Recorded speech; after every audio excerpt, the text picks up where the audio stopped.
مریم نواز کی نیب میں پیشی پر نون لیگ نے منصوبہ بنایا۔ 92 نیوز حقائق سب سے پہلے سامنے لایا۔ قافلے میں شامل گاڑی LE 3378 میں بیگ رکھے گئے۔ 92 نیوز نے سب سے پہلے نون لیگ بے نقاب کی اور ان کی 2 نمبری سب نے دیکھ لی۔ وزیر اطلاعات پنجاب فیاض الحسن چوہان کہتے ہیں 92 نیوز کو خراج تحسین پیش کرتے ہیں۔ وزیر قانون پنجاب راجہ بشارت بولے شواہد جمع کر رہے ہیں، جو لوگ ملوث ہوئے ان سے کوئی رعایت نہیں ہوگی۔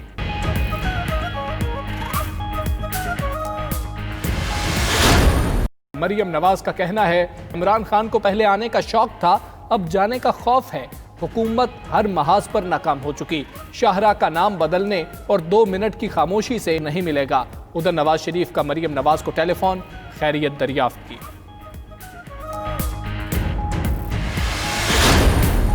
فیاض الحسن چوہان کہتے ہیں فی کارکن 25,000 روپے دیے گئے۔ مریم کی گاڑی پر والوں کو 1 لاکھ روپے ملے۔ راجہ بشارت بولے قانون ہاتھ میں لینے والوں کو سزا دلائی جائے گی۔ ادھر شبلی فراز کہتے ہیں نیب نے مریم نواز کو سوالات کے جوابات کے لیے بلایا، وہ پوری بارات لے کر پہنچ گئی۔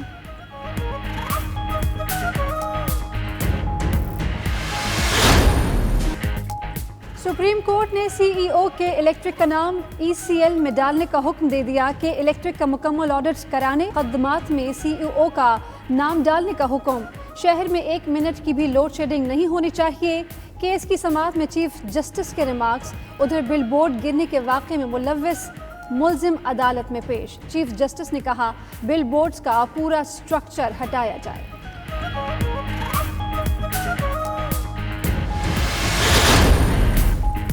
Army chief general Qamar Javed Bajwa کی زیر صدارت corps commanders conference. DGI SPR کے مطابق کانفرنس میں کنٹرول لائن اور داخلی سلامتی کے امور زیر غور آئے۔ آرمی چیف نیول انتظامیہ سے تعاون کو سراہا۔ محرم میں تحفظ یقینی بنانے کے لیے سول انتظامیہ کی مشاورت سے اقدامات کی ہدایت۔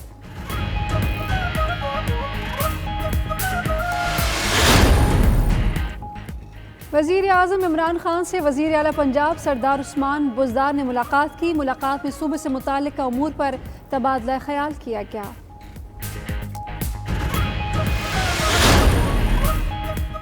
کابینہ نے مشکوک لائسنس والے پائلٹس کی معطلی میں توسیع کی منظوری دے دی۔ اجلاس میں بڑے ایئرپورٹس آؤٹ سورس کرنے پر بریفنگ۔ کابینہ کی محمد شاہد کو MD پارک کو تعینات کرنے سمیت کئی فیصلوں کی منظوری۔ وزیر اعظم کا معاشی صورتحال میں حالیہ استحکام پر اطمینان کا اظہار۔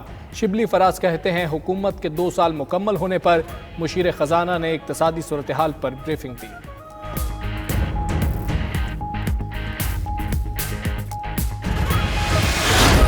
زرتاج گل اور دیگر حکام کو توہین عدالت کا شوکاز نوٹس جاری۔ اسلام آباد ہائی کورٹ کے چیف جسٹس نے آج کی سماعت کا تحریری حکم نامہ جاری کر دیا۔ شوکاز نوٹس وزیر مملکت موسمیاتی تبدیلی، معاون خصوصی، پارلیمانی سیکرٹری اور دیگر حکام کو جاری کیا گیا۔ عدالت نے کہا وائلڈ لائف مینجمنٹ بورڈ کے اقدامات بادی النظر میں عدالتی حکم کی خلاف ورزی ہے۔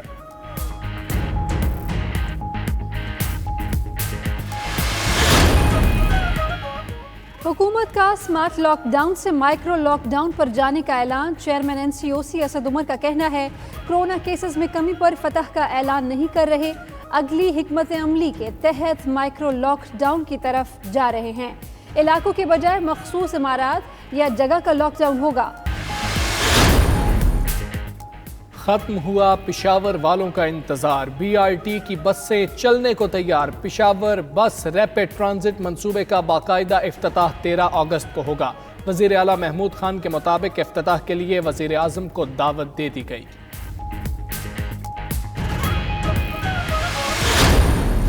جشن آزادی منانے کے لیے پوری قوم پرجوش اور تیار۔ شہر شہر سبز ہلالی پرچموں کی بہار، جھنڈوں، جھنڈیوں اور برقی قمقموں سے سجنے لگی گلیاں اور بازار۔ ادھر یوم آزادی پر خصوصی دستاویزی فلم کی 4تھی قسط جاری۔ یوں بنا تھا پاکستان کی 4تھی قسط میں 1930 سے 1939 تک کے حالات و واقعات شامل۔ پاکستانی کرکٹ ٹیم دسمبر میں نیوزی لینڈ کا دورہ کرے گی۔ PCB اور نیوزی لینڈ کرکٹ بورڈ نے تصدیق کر دی۔ دورے میں 2 ٹیسٹ اور 3 T20 میچ کھیلے جائیں گے۔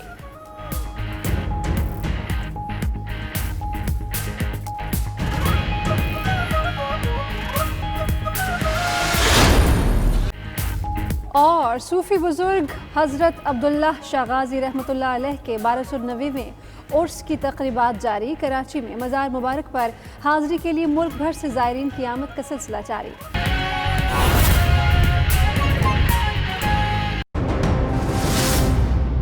پوسٹ کووڈ جو ہمارا ایکسپیکٹڈ تھا وہ 9.1 تھا، جبکہ جو اصل جو ایکچوئل ہے وہ 8.1۔ فسکل ڈیفیسٹ ظاہر ہے کہ آپ کی آمدنی اور آپ کے اخراجات کا ایک ڈفرنس ہوتا ہے، جس سے یہ ظاہر ہوتا ہے کہ جو وزیر اعظم صاحب کی پالیسی تھی کہ ہم غیر ضروری اخراجات میں کمی لائیں اور حکومت کے جو جتنے بھی ایسے اخراجات ہوتے ہیں جو غیر ضروری ہوتے ہیں ان کو کنٹرول کر کے ہم یہ 1% کا فرق ہم نے ڈالا ہے، جو کہ بہت اہم فگر ہے۔ اسی طرح جو پرائمری ڈیفیسٹ جو کہ آپ کی جو آمدن اور اخراجات کے درمیان جو فرق ہوتا ہے، اگر آپ قرضوں کی ادائیگی یا جو انٹرسٹ ہے اس سود پہ وہ نکال دیں تو وہ ہمارا جو ایکسپیکٹڈ تھا وہ تھا 3.1، جبکہ ہم نے اس کو جو ہدف جو حاصل کیا گیا وہ 1.8، یعنی اس سے بھی بہتر، یعنی جتنا کم ہوگا اتنا وہ بہتر ہوگا۔ پھر کرنٹ اکاؤنٹ ڈیفیسٹ جو کہ ہم نے جب ہم آئے تھے تو اس وقت $20 ارب کا تھا، پچھلے سال اس کو کم کر کے 13 ارب کر دیا، اور اس کے 19-20 میں جو یعنی جو گزشتہ مالی سال تھا اس کو ہم کم کر کے $3 بلین لے آئے۔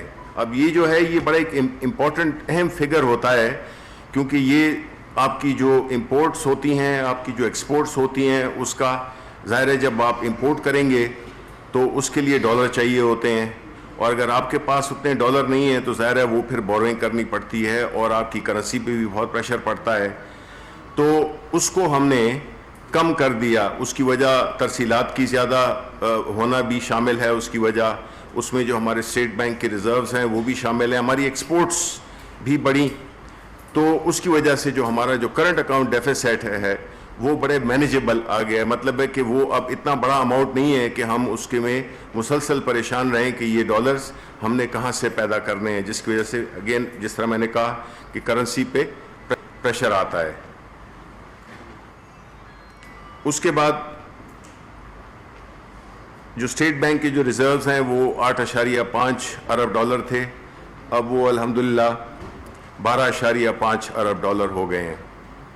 یہ وہ ریزروز جو کہ پرائیویٹ جو کہ بینکنگ جو پرائیویٹ بینکس کے پاس ہوتے ہیں، یہ اس کے علاوہ ہیں۔